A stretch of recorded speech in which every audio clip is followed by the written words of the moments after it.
They say that love is for fools, it's a dangerous game. Honey, we're breaking the rules in this love arcade.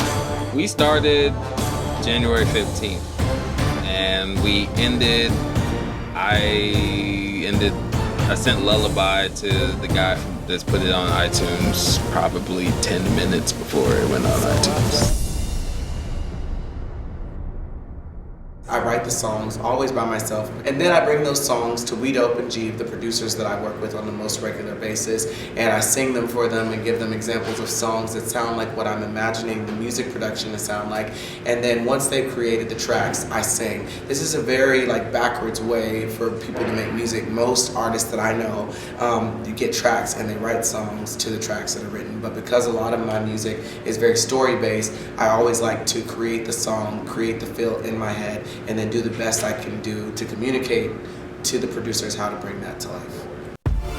My favorite song as a producer would be Change My Mind, because it was just fun. I was able to have fun with it, kind of go the electronic route, which I don't usually get to do with Todrick. Ordinary Day was a lot of fun because even though it's very classical. I mean, it's very score-y sounding.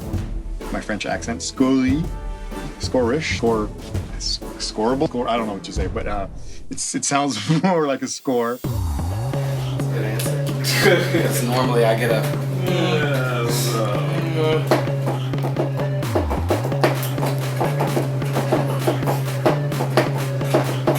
The ones I like to say started because we all have our input on every song. Wanted Reprise, All American, Kaching, Dim Beats, 11, Doll Hairs, Painting in the Rain.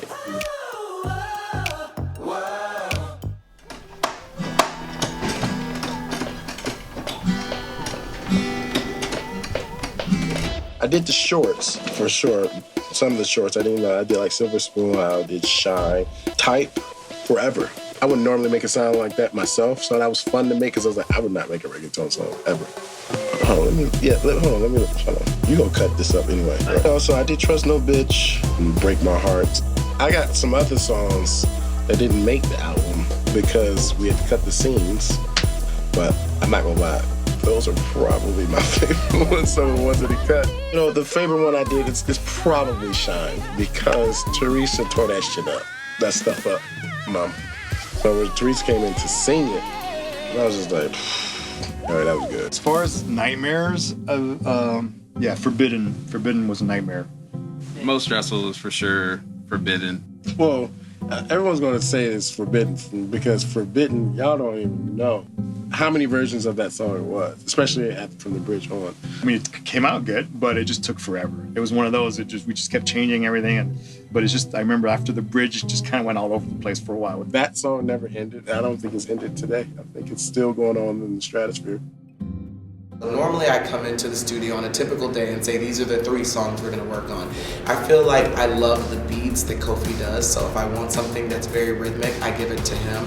If I want something to give me the feels, I feel like Carl is the gayest straight man I know, and so if I want something that I'm it needs to make me feel all fluttery inside, but in a cool R&B and hip hop way, I would give that to Carl. And then I give Jeeve all of the things that are live instruments or very techno because he's really good at electronic music. But really, I've been surprised that sometimes I give Carl or Kofi a song that I would typically give to Jeeve. But Jeeve has done some very urban songs that I would typically give to Carl or Kofi, and they've also done some very orchestral songs. These guys are super talented, and we're really on the same page, and we're very compatible, so we can start and finish each other's projects.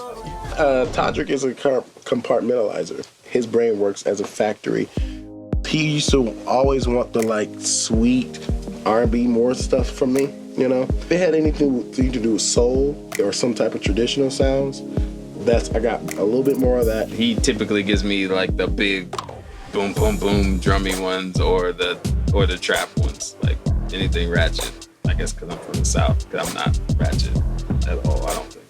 We're getting to a place where it's very automatic and we know how each other think and how each other work. he says, this is cool, but it just needs to be more lit. Well, I kind of know what that means, you know what I mean? Or if he says, I just needed to beef it up, I know what that means too, you know what I mean? And so you kind of have to learn how to speak Todrickese, and I think we're all pretty fluent in that now. Yeah, I don't like those ting, ting, ting, ting, ting, the cymbals. I like this stuff. And can we just like explore maybe some other options of the bum, bum, bum? Like, Okay. You mean for the whole thing, or just? Just like maybe it's just bum, bum, bum, bum. Maybe just like an alternation, like alternating. I don't really work with very many other producers other than them. I've worked with a couple of people on projects when I was in other cities, but what is really cool about them is that they work so quickly, and nobody else that I've ever met works as quickly as Guido and Jeeve, and no one I've ever seen, I don't even know that it would be humanly possible for someone to record me as fast as Jeeve does, because we just understand each other, so he loops things really fast, and he edits them as I'm singing them. It's like he's playing a crazy video game. It's really, really cool. The next time I'm there, I'll show you guys how fast we record. It's really, really insane.